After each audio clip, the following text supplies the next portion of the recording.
these ancient tablets, which are, to me, Yeah. some of the most interesting things about ancient history, particularly what came out of ancient Sumer. Yeah. Ancient Sumer, when you look at their tablets and like what are they saying, and why would they dedicate so much time to talking about this stuff? Exactly. Why do they have pictures of giant, enormous people-looking things with like a humanoid with a tail sitting on their lap? Like, what is this? Just fiction? Yeah. Like, why would they detail this? And how do they have a representation of the solar system with the correct amount of planets and relatively the correct order and size? You know, it's not exact, but it's an artistic version of the real thing. Yeah. And how the hell 6,000, 5,000 years ago do they know that? Yeah. And what explanations do we have? Like, what's the conventional explanations when people tried to dismiss what they knew in ancient Sumer?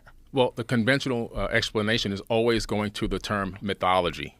They throw mythology around, left and right to cover up the fact that they have no clue or idea. So they turn it into mythology so they can kind of say it's all fantasy and fairy tales, and this is how they expressed themselves or how they understood the universe. It's all mythology. It's all fake. But in reality, it's not all fake.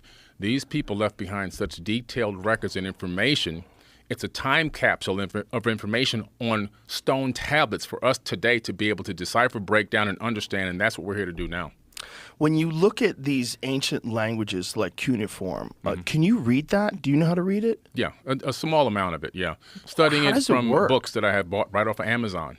Oh. Yeah, so basically you take a stick. It looks like a stick with a kind of a curved end, right, almost sharpened. It's called a stylus. And then just like a stylus for an iPad. Exactly, very similar, right? And then you take a piece of wet clay, and right before it's too wet or too dry, right in the middle stage, you then start wedging, making these incredible lines into the clay, and then from that you get this cuneiform text. So this text literally, some of the letters actually relate to complete ideas. But it's incredible work, and it takes a long time to do. And then you have to let this thing dry, and then it becomes stone. So, if people were supposed to be trying to worry about how they're going to get their next meal, shelter for the night, and all these kind of things, who has time to sit down and write these incredible works of art like the Epic of Gilgamesh, for example? Yeah. So I think they really were writing down, and also they were transcribing information that was given to them by these quote-unquote gods with a lowercase g. So when you're reading things like the Epic of Gilgamesh, the Epic of Gilgamesh, for people who don't know, is one of the oldest versions of a lot of the stories that you hear in the Bible. Very similar to them. There always seems to be a great flood. There's a few heroes. There's angry gods. There's a bunch of stuff going on.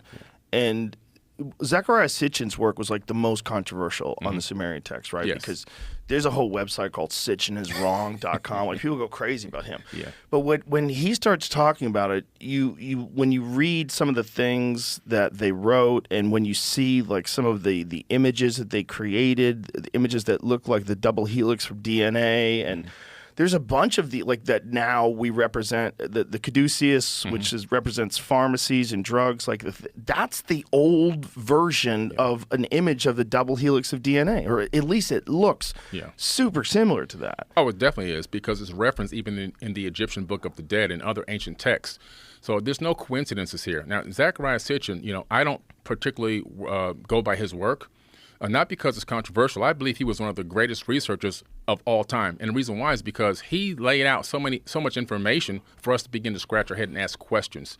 But what I figured out was that by going through the UCLA CDLI online cuneiform digital library, say that fast 10 times, I was able to take stone tablets and decipher them myself.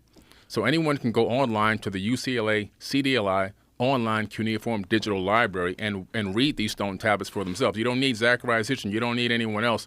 And as I began to break these tablets down, do they have them transcribed, or are you reading the actual tablet? They transcribe them. They actually transcribe them into English for you. Is there controversy as far as, like, are there different versions of the transcription? Like, do some people think it's interpreted differently? Is like some debate about that? Only where it comes to where some of the text is missing. There could be pieces chipped off of tablets. Right. You see that corner missing from that tablet right there in the Epic of Gilgamesh. Just look how wild is that? Yeah. Just how wild is that exists? Yeah. And that this was It's so hard for people to put in their brain 5,000 years of time, and that there's these people that had this very bizarre language. Like when you look at that language, we don't even know what it sounds like, right? Right. No, and the language popped up out of nowhere. You're talking about a civilization that appeared out of nothing. It looks like computer code. It does. Doesn't it? Yes, it does. Just imagine like a human being deciding that they were going to write down in these very bizarre, and they all agreed that all these things mean a certain thing. So they had to somehow or another have a Rosetta Stone or something where they're documenting it so that people can learn it and teach it. And then we're looking at it 5,000 years later. Yeah. It's so amazing. It is. And what's incredible is this text was translated in the 1800s, long before Zecharia Sitchin was born. So there are some rumors that, he was the only one that could decipher these tablets. Well, no. George Smith, who worked as an Assyriologist and wrote many books and deciphered these Sumerian tablets in the 1800s. So we're talking about texts that have been deciphered for a few hundred years, nothing that was just deciphered recently. So what are the first decipherings? Like what year was the first deciphering? It was in the 1800s. I think around 1850, George Smith. He actually worked at the, I believe it was Cambridge.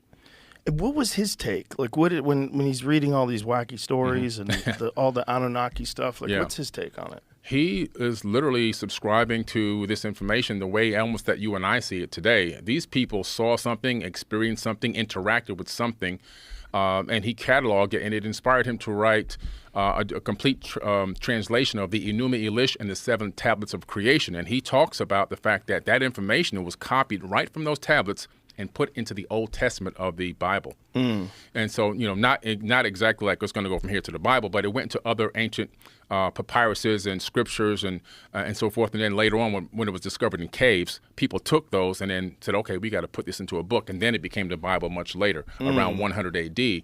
But he subscribed to the theory that these people interacted with beings in some way, shape, or form, and that also this information is so incredible that it became part of the biblical text.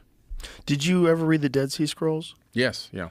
So the Dead Sea Scrolls, what was it found in?